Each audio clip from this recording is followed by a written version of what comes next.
Abhimanyu movies देखने वाले भाई सारे दर्शकों ने पवन मलिक मोखरा की आज जोड़कर राम राम और नमस्ते। आज मैं जो विषय लेके आया हूँ ना भाई, वो विषय बहुत ज़्यादा गंभीर है। हमारे युवा और हमारा पूरा हरियाणा आज जिन विषयों पे आपस में लड़न लाग रहा है ना भाई, वो विषय समाज के हित में बिल्कुल भी नहीं है। असली विषय पे जो लड़न लाग रहे हैं वो ये बालक हैं। मामला है बेरोजगारी का। पढ़े लिखे युवा जिन्होंने, अब मैं इनसे मिलवाऊंगा, एक एक चीज़ क्लियर कराऊंगा, वो भटकते अंडे हैं। और हमारे जो भाईचारा है वो कंट्रोवर्सिया पे, बेहुद्दी बातों पे, वाहियत की बातों पे लड़ता अंडल लग रहा है। और जो पढ़ के लिख के आज इस मुकाम पे हैं कि भाई उनको नौकरी मिले, परिवार के भाई जो सपने हैं वो पूरे करें, वो आंदोलन नाम बैठे हैं पंचकुला में। मैं मिलवा दूँ भाई। राम राम। राम राम भाई। क्या नाम आपका?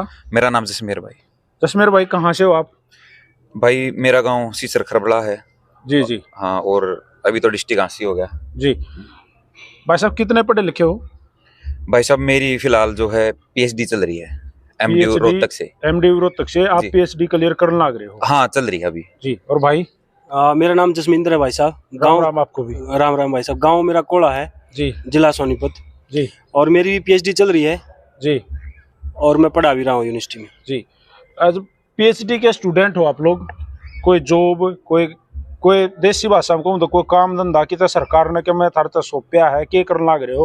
परिवार ने जो थारे ऊपर घर लुटा दिया, इतना खर्चा कर दिया, उसका क्या सिला दिया आप लोगों ने अब तक? भाई साहब पहली बात तो जो आपने कही ना, परिवार ने घर लुटा दिया। मैंने जब पहली बार एडमिशन लिया तो 8 का गुट्ठा लागा ने मेरी फीस भरी थी करके। ये सही बात है। 2013 की बात है। मैंने बीए इंग्लिश ऑनर्स में एडमिशन लिया था। ठीक है। और पिछले 7 साल तक मैं एक एग्जाम की तैयारी करने लग रहा हूँ। सरकार उसकी भर्ती निकाल रही थी। हमने 2 बार प्रदर्शन कराया चंडीगढ़, जब जाकर उसकी भर्ती निकली 712 पोस्ट थी हमारी, उसमें 613 निकाली इनने। जब हमने पेपर दिया 4800 बालका ने अप्लाई करा था अंग्रेजी का असिस्टेंट प्रोफेसर की पोस्ट खातर। ईब आप लोगों ने उड़ा धरना शुरू कर दिया पंचकुला में? पंचकुला में ये धरना किसी पार्टी के साथ मिलकर, मतलब क्यों कराया है? राजनीति, पॉलिटिकल कुछ है क्या? पॉलिटिकल पार्टी आते दुखी होकर धरना शुरू करा हमने। आपने कौन सी पार्टी ज्वाइन कर रखी है? हमने सारे स्टूडेंट्स हम, और जब पॉलिटिकल पार्टी कोई सी नहीं बोली तो हम मजबूरी में धरना देना शुरू करा हमने। ये जो पीछे से कुछ क्लिप्स वायरल हुए, फोटो वायरल हुए, जिसमें दीपेंद्र सिंह हुड्डा रोहतक के जो सांसद हैं कांग्रेस पार्टी से, वो आप लोगों के साथ वहां पे मंच पे थे? हाँ, हम थे उनके मंच पे। आप थे उनके मंच? हम उनके मंच पे थे। तो विपक्ष को मतलब विपक्ष को इसलिए हम पहले पक्ष से मिले। पूरे पक्ष से मिलने के बाद जब कोई आसार नहीं मिली कि भाई हमारा समस्या समाधान हो सकता, तो हमने धरना शुरू कराया। उसके बाद हम विपक्ष से मिलना शुरू कराया कि भाई आप भी हमारी बात न उठाओ, आप भी हमारी बात न उठाओ। दीपेंद्र हुड्डा भी मिले, भूपेंद्र हुड्डा भी मिले, जेजेपी, इनेलो, आम आदमी पार्टी, हर पार्टी तक हम मिले। आपके फादर जीवे हैं? नहीं, फादर नहीं जीते। माता हैं? नहीं है जी। कौन है आपके घर में, परिवार में, जो आपसे बड़ी उम्मीदें लगाए बैठा है? मैं जी, मेरे सारे चाचा तावा ने मिलकर पढ़ाया। अच्छा। हाँ। तो वो जिस तरीके से उम्मीद लगाए बैठे थे कि भाई तो छोरा पीएचडी में है, अब तो नौकरी मिल जाएगी, सिस्टम आगे चल जाएगा, वो 8 का गुठा लाने वाला मामला घट जाएगा, उनकी उम्मीद अब कितना खरा उतरा? मैंने तो जी पूरी मेहनत करी, पेपर दिया, लेकिन सरकार ने हम फेल कर दिया और पोस्ट खाली छोड़ दी। पोस्ट खाली छोड़ दी मतलब फ्री है? फ्री है। मतलब कि 613 बच्चे लगाने थे, सिर्फ 145 लगाए, 468 पोस्ट खाली छोड़ दी। ये क्यों खाली छोड़ी? रीजन? क्योंकि सरकार ठेका लगाना चाह रही है और आप लोग ठेका जॉब करना नहीं चाह रहे? हाँ, हम चाह रहे हैं कि जब खाली पोस्ट हैं तो हमने पक्का लगाओ। और क्योंकि ये मेरे पास कुछ डॉक्यूमेंट्स भी अलग अलग पूरा डाटा है, किस पोस्ट में कितनी, किस भर्ती में कितनी पोस्ट खाली छोड़ी गई, पीजीटी में, एमओ में, एचसीएस में, जुडिशरी में, असिस्टेंट प्रोफेसर में, हर भर्ती में। आप किसकी तैयारी कर रहे थे? असिस्टेंट प्रोफेसर इंग्लिश की। और आप भाई? भाई मैं असिस्टेंट प्रोफेसर डिफेंस स्टडीज मेरा सब्जेक्ट है, उसकी कर रहा था मैं। परिवार में कौन कौन है ब्रदर? सर परिवार में हम 2 ही हैं जी। मेरी माँ और मैं। माँ ने कितनी उम्मीद लगाई थी? इस आज जो सिचुएशन आ रही है उस पर माँ के हाव भाव बताओ मुझे। भाई साहब माँ को तो पूरी उम्मीद थी कि 7 साल हो गए लड़के को बाहर पढ़ते हुए और मेरा छोरा नौकरी लगेगा। मैरिड हो कौन सा आपने? नहीं, मेरी अभी मैरिड हुई अक्टूबर में। हाँ, और मैं मैरिड नहीं हूँ। और अब मैं कई दिन में हो गए मेरे को, जैसे प्रोसेस चल रहा है, तो लगातार इसके लिए भी और पीएचडी के काम के लिए भी बाहर रहना पड़ता है। तो मैं अब घर गया कई दिन में, तो मेरी माँ ने यूँ पूछा कि क्या चल रहा है। बोले कि मैं हर वीडियो और वो चीज़ देख ही रही हूँ, पर मैंने ऐसा लगा कि हमने चलना चाहिए कि मैं बताऊंगी सरकार ने कि छोरा कुकर पढ़ाया है, कितनी मेहनत है। आप इस वीडियो के माध्यम से हमारे दर्शकों तक और शायद सरकार का कोई नुमाइंदा सुनता उसके कानों तक या बात चली तो जावे, तो वो सिचुएशन एक बार प्लीज बताओ। भाई साहब एक तो ना जितने भी हरियाणा के लोग हमारी वीडियो देखने आ रहे हैं, हम सब तो है, सरकार तो गूंगी है, बहरी है, सुन नहीं रही। सरकार तो जवाब मांगा तो सरकार 15 साल पुराने जवाब देगा कि कांग्रेस के टाइम पे क्या करता। मैंने बीए करी तो बीजेपी गवर्नमेंट थी, एमए करी तो बीजेपी गवर्नमेंट थी, पीएचडी चल रही तो बीजेपी। मतलब आपने तो कांग्रेस को या किसी को देखा है नहीं देखा आपने तो सिरे से और अब तक देखा है तो भारतीय जनता पार्टी की गवर्नमेंट को देखा है। हाँ, और उसमें पिछे हो। हाँ, उसी में पीछे हैं फिलहाल। और जब भी सवाल करें तो पीछे ही बात करना आ, मतलब विपक्ष और पक्ष दोनों लड़न लाग रहे, हमारी को सुन नहीं रहा। हरियाणा के युवा पे ना तो सरकार जवाब दे रही, विपक्ष बोल रहे तो भी सरकार जवाब नहीं दे रही। ये जो धरना चालू है, हाँ, इस धरने में कितने स्टूडेंट मतलब इसमें शामिल है? इसमें प्रोटेस्ट में टोटल जो में? पीड़ित बच्चे हैं ना वो 10,000 से ज्यादा हैं और धरने पे मुश्किल से 300 बच्चे आते होंगे लगातार, मुश्किल से। मतलब ये भी टूट गए कि मैं कोई फायदा नहीं है, डरे हुए हैं बहुत ज्यादा। जब हमने पहली बार ये कहा ना कि हमने धरना देना पड़ेगा, तो जब व्हाट्सएप ग्रुप में ये मैसेज डाला मैंने धरना देना पड़ेगा, तो बच्चे मेरे पास मैसेज करने लग गए, भाई धरने प्रदर्शन की बात मत करो, नहीं तो सरकार अपने को कभी भी पास नहीं होने देगी, छोटी नौकरी भी नहीं लगने देगी। इतने डरे हुए हैं। इतना बड़ा रिस्क आपने क्यों लिया? इतना बड़ा रिस्क हमने इसलिए लिया क्योंकि इसके अलावा हमारे पास कोई ऑप्शन नहीं था। असिस्टेंट प्रोफेसर या तो यूनिवर्सिटी में लगेंगे या कॉलेज में। यूनिवर्सिटी में हम लग नहीं सकते क्योंकि हमारे पास 60 लाख रुपए नहीं देने के लिए। मतलब 60 लाख? 60 लाख का रेट चल रहा है यूनिवर्सिटी का। या तो आरएसएस वालों की पर्ची हो या यूनिवर्सिटी में पैसे देने पड़ेंगे। आपने ये पोस्ट खरीदनी पड़ रही है बिल्कुल, यूनिवर्सिटी में ये चल रहा है। करने की या इतनी पढ़ाई करने की, गुट्टे टेकने की, इतना मतलब अपने जीवन का सारा असली दौर, अपनी जवानी का पिक टाइम आपने फिर लगाया क्यों? इसी बात का तो दुख हो रहा है भाई साहब। कभी कभी तो ये लगता है घर वाले मजदूरी करना सिखा देते तो हम ठीक था। हमने इतना पढ़ने की सोची, पीएचडी की, उसके बाद ये हो रहा है हमारे साथ कि यूनिवर्सिटी में 60 लाख रुपए देके आप असिस्टेंट प्रोफेसर बनोगे। कॉलेज में एचपीसीआर चेयरमैन कह रहा है कि आपको लिखना नहीं सिखाएगा, आपको पढ़ना नहीं आता, आप फेल होगे, इस बात को मान लो। वहाँ एचपीसी हमें फेल कर रही है। ये तो अब भी वो सेम इस तरह के जवाब तो सामने से अब भी आने हैं, वो तो आ ही रहे हैं, लेकिन ऑप्शन नहीं है हमारे पास लड़ने के अलावा, इसीलिए हम धरने बैठे हैं। सरकार ने सुननी नहीं तो हम ये चाह रहे हैं कम तक हम हरियाणा के लोग तो सुन लें। जो बालक पढ़ने लग रहे हैं ना भाई साहब यूनिवर्सिटी में, वो पक्की नौकरी के लिए पढ़ रहे हैं, कच्ची नौकरी के लिए। पक्का हर कोई ऑफ कोर्स चाहता है मुझे लेकिन सरकार हमने एचकेआरएन के तहत 22,000 की नौकरी देना चाह रही है। जी जी जी। और ये देखो ये पूरा ये डॉक्यूमेंट है मेरे पास, ये एमडी यूनिवर्सिटी का है कॉन्ट्रैक्ट पे लगाने के लिए। इसमें एक असिस्टेंट प्रोफेसर की जिसने नेट कर रखा है, पीएचडी कर रखा है, उसको पूरे सेमेस्टर के 60,000 रुपए मिलेंगे। एक साल में 2 सेमेस्टर होते हैं। क्या नाम बताया था अपना? जसमिंदर भाई, आप इस इंटरव्यू में जो अब स्कूल कॉलेज में बच्चे जान लग रहे हैं, जो पढ़ाई कंटिन्यू कर रहे हैं, उनको डराने लग रहे हो? नहीं, बिल्कुल मैं सच बता रहा हूँ। या तो उन्हें लड़ना पड़ेगा, नहीं तो अपना कोई काम सीख लो। इस पीएचडी से ज्यादा मजदूरी करके कमा लोगे आप लोग। ये मैं दिखा रहा था ना आपको, 1,20,000 रुपए साल के असिस्टेंट प्रोफेसर के महीने कितने हो गए भाई साहब? ये एचकेआरएन में नहीं, ये तो एचकेआरएन में भी नहीं है, डायरेक्ट ठेके भाई। ये 29/7/2025 का नोटिस है एमडीयू का। मतलब 10,000 रुपए महीने के असिस्टेंट प्रोफेसर के डिफेंस डिपार्टमेंट में पढ़ाने लग रहे हैं। मतलब जो आपने खर्च किया है उसका ब्याज भी वापस? भाड़ा भी वापस नहीं है भाई साहब। ब्याज तो बहुत बड़ी बात होगी, भाड़ा ही वापस नहीं है। जो घर वालों ने 12 साल मेरे ऊपर खर्चा किया ना, इतना दुख होता है कि मैं उनका भाड़ा ही वापस नहीं कर सकता इतने से। कितने % बच्चे जो इस प्रोटेस्ट में है वो टूट गए हैं? बिल्कुल इतने ज्यादा टूटे हुए बच्चे घरों से निकल नहीं रहे। जब हमारे पास फोन आते हैं, भाई हम 20-20 दिन हो गए हम रो रहे हैं, हिम्मत नहीं हो रही कि हम किसी को कह सके कि हमें फेल किया गया, बता भी नहीं पा रहे। घर वालों को पता है कि हमारा बेटा जॉब नहीं लगा, फेल हो गया, ना तो घर वाले बच्चे से बात करे, ना बच्चा घर वाले से बात कर रहा है। इतना बुरा हाल है बच्चों का। और पीएचडी क्यों है बच्चों का? कैसे विश्व गुरु बनेगा ये देश? रिसर्च में जो पूरी दुनिया रिसर्च में लगी हुई है, हमारे यहाँ ये देखो मैं आपको नोटिस दिखाता हूँ। ये नोटिस है 13 नवंबर 2025 को मीटिंग हुई, उसके बाद ये कुरुक्षेत्र यूनिवर्सिटी का नोटिस आया हुआ है। ये नोटिस है। इस तरीके से तो बच्चे डिप्रेशन में चले जाओगे भाई। वही ये सुनो तो भाई साहब, ये जो नोटिस है ना, ये पता क्या है? जो फेलोशिप मिलती है ना हमें यूनिवर्सिटी में रिसर्च करने के लिए मिलती है, इस नोटिस के तहत कुरुक्षेत्र यूनिवर्सिटी ने उन रिसर्च स्कॉलर्स की जिनको रिसर्च के लिए फेलोशिप मिल रही है उनको कॉलेज अलॉट कर दिए कि तुम कॉलेज में जाके पढ़ाओगे और उनको 1 पैसा भी नहीं मिलेगा।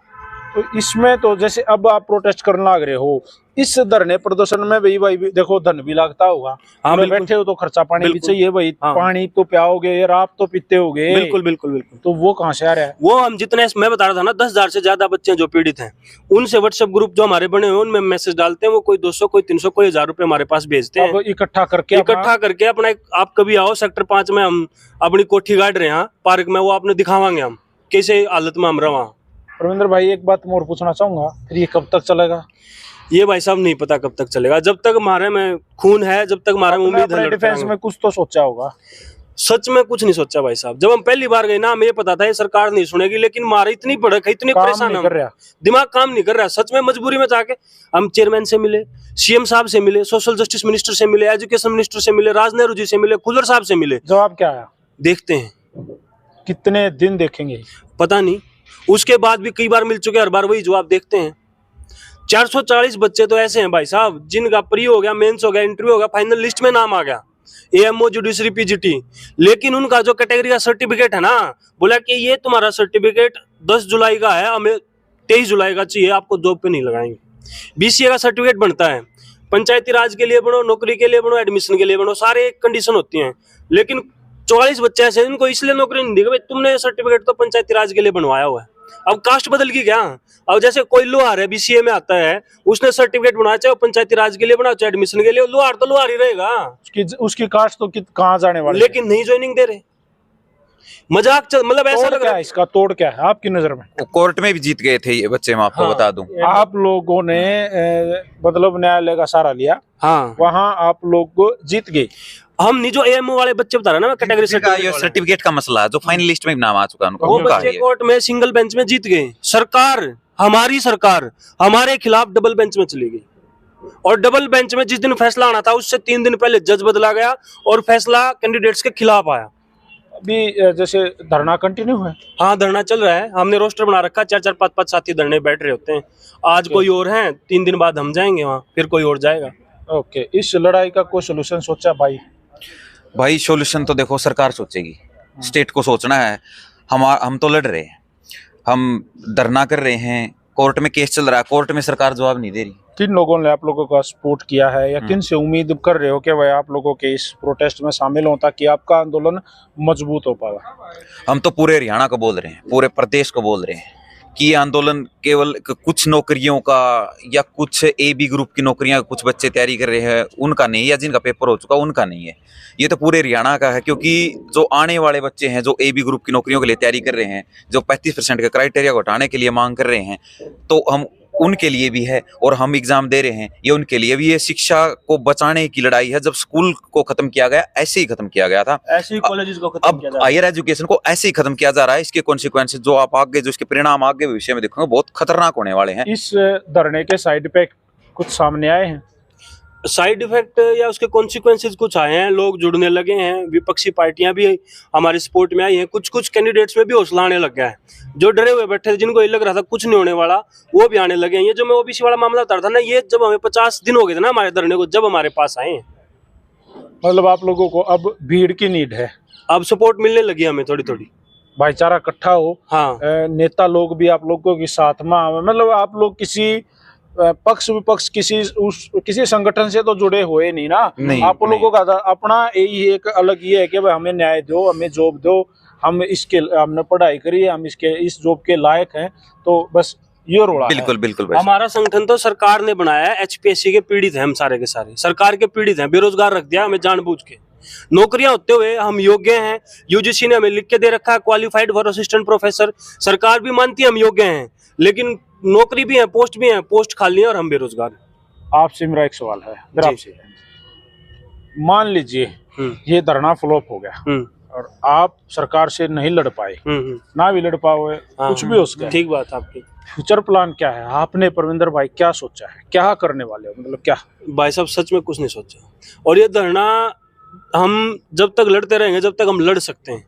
क्योंकि जब पहले दिन हम गए ना, हमारे घर वाले भी ये कहते थे कि बेटा ये सरकार नहीं मान्या करती, कुछ नहीं होना, लेकिन हमारा दिमाग काम नहीं कर रहा था। हम जाके बैठ गए कि हमने धरना देना है। कम तक हम हरियाणा के लोग नू तो बेरा लगे कि मुद्दा नौकरी का है।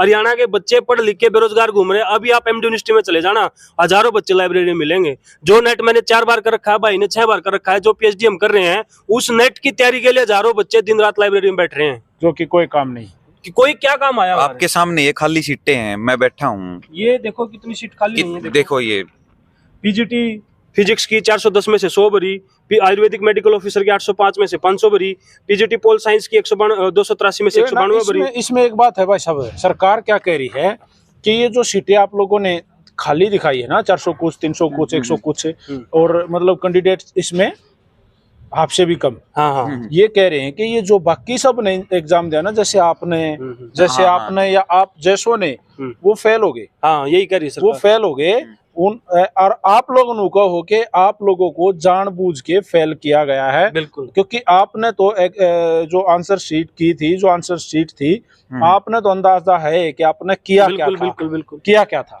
उसके लिए दो चीजें हैं।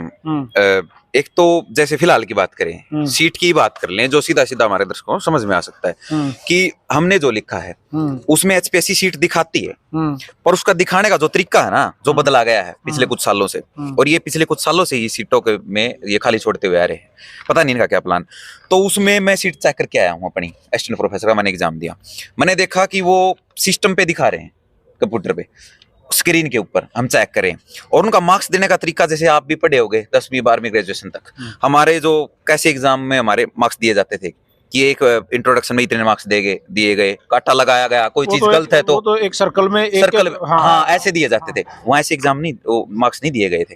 ठीक है, वहां लाइन ने अंडरलाइन ने यूं तो करी गई थी ना, ठीक के निशान ना कोई काटा, कुछ नहीं। हमें मतलब समझ में नहीं आ रहा कि नंबर पूरा का पूरा आपके माइंड में घुस ही नहीं रहा कि इन्होंने ये मेरे को कैसे किया। हाँ, मतलब उन्होंने क्या कर रखा है भाई मैं साहब? बताता हूँ। फिर दूसरा क्या है कि जो मार्क्स दिए हैं ना, वो ऐसे तो दिए नहीं, और मार्क्स एक साथ कहाँ लिखे हुए हैं, वो कोने में जहां से आंसर शुरू होता है ना, कि आंसर नंबर 3 ऐसे शुरू हो गया, और वहां दिए गए हैं नंबर भी 1.5, 2.5, 1.75 टोटल करके दिया गया है। हाँ टोटल करके, और वो भी पॉइंट्स में नंबर ये दिए आपको गए। ये नहीं पता भाई किस क्वेश्चन के कितने हाँ। पॉइंट आपको मिले हैं? क्वेश्चन का तो पता चल गया पूरे का, पर उसमें जो हिस्से होते हैं ना हमारे, जैसे मेंस का एग्जाम है हमारा रिटर्न वाला, जिसकी हम बात करें, जिसके बेस पे सिलेक्शन होता है, उसमें ये नहीं पता किस हिस्से में हमें कितने मिले हैं, कंक्लूजन में कितने मिले हैं, इंट्रोडक्शन में कितने मिले हैं, किस लाइन के कितने मिले हैं, और इसलिए हमारा गलत है उसमें।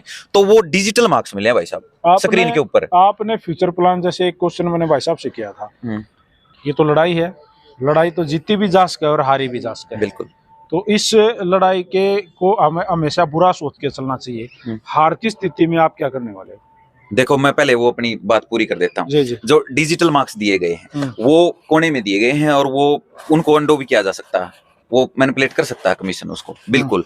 और प्रोफेसर जो चेक करने जाते हैं वो सिस्टम पे स्क्रीन पे ही चेक करते हैं, वो स्कैन करके, ऐसे नहीं कि हार्ड कॉपी चेक की गई है, और ना वो पब्लिक की जाती। अगर मैं कहना चाहता हूँ, अगर हमारे ऊपर इतना ही वो है ना, तो हमारी सीट को जो पब्लिक कर दे सरकार, अगर हमें फेलियर ही कह रही है तो पूरा हरियाणा देखे, प्रोफेसर देखे। ऐसा कोई कानून नहीं है हमारी शिक्षा प्रणाली में कि भाई हमें कोर्ट के माध्यम से या शिक्षा बोर्ड में जाके अपील के माध्यम से अपनी आंसर शीट नहीं देख सकते। सिर्फ 10 मिनट के लिए दिखाते हैं, उसके भी 500 रुपए चार्ज करते हैं, और वो भी जब इंटरव्यू हो जाते हैं, फाइनल लिस्ट लग जाती है, उसके बाद मतलब वो तो फिर फ्लॉप शो है। Flop show. आप होना जाना है, नहीं दिखा दो। पेपर चेक करने वाले को नहीं दिखाते आंसर शीट, पेपर चेक करने वाले को वो ये आंसर शीट नहीं देते जो हमने लिखी है, उसके पास डिजिटल कॉपी देते हैं उसको, पीडीएफ। वो पीडीएफ में नंबर लिखता है जो एडिट हो सकती है, और सरकार कह रही है कि हम ट्रांसपेरेंसी से काम कर रहे हैं। ये कौन सी ट्रांसपेरेंसी है? मतलब ये तो फिर ये हो गया कि जो लगाए गए हैं वो भी उनका जिसका मन करे उसको लगा दिया। वो देखो वो कैसे लगे उनका हमें नहीं पता। हम उन पे कोई कमेंट नहीं करना चाह रहे। जितने बच्चे लगे हैं, हमारा सवाल ये है कि पोस्ट खाली क्यों छोड़ी गई, और उसका बहाना बनाया इन्होंने 35% का कि इनके तो 35% भी नहीं आए। तो अगर हमारे 35% भी नहीं आए, तो जो हमने बीए की डिग्री आपके यूनिवर्सिटीज ने दी, एमए की डिग्री आपके यूनिवर्सिटीज ने दी, नेट हमने आपके इंस्टीट्यूशन से पास किया है, वो क्या है फिर? या तो वो फ्रॉड है या ये फ्रॉड है, दोनों में से एक तो फ्रॉड है। ये तो सरकार को मानना पड़ेगा फिर, या तो यूनिवर्सिटियां फ्रॉड है आपकी सारी की सारी। अगर आपकी सारी यूनिवर्सिटियां फ्रॉड है तो उसमें मेरी क्या गलती है? तो इस बेरोजगारी का तोड़ के है फाइनली। इसका तोड़ एक ही है भाई साहब, जब तक हरियाणा के लोग खड़े नहीं होंगे इसका तोड़ लिकड़ेगा नहीं, क्योंकि सरकार हमने मजबूर करनी पड़ेगी कि रोजगार दो।